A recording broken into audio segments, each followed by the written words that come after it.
Hey there, I'm Lauren from the Primary Brain, and today we are making a Valentine's Day sensory bin. So one of the things I love about sensory bins is just how simple they are to make. As you can see, this is all we need for this bin.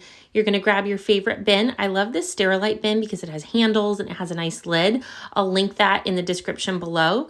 Then you're going to grab your favorite sensory bin filler. We've really been loving crinkled paper because it doesn't make a big mess, it's easy to clean up, and it makes a nice sound when kids run their fingers through it. Now, I always love to add in educational components to whatever sensory bins that we're working on. So this time I'm adding in these candy heart letter cards to work on letters and sounds. And I'm also throwing in a few little toys just for some extra fun as we go through the bin.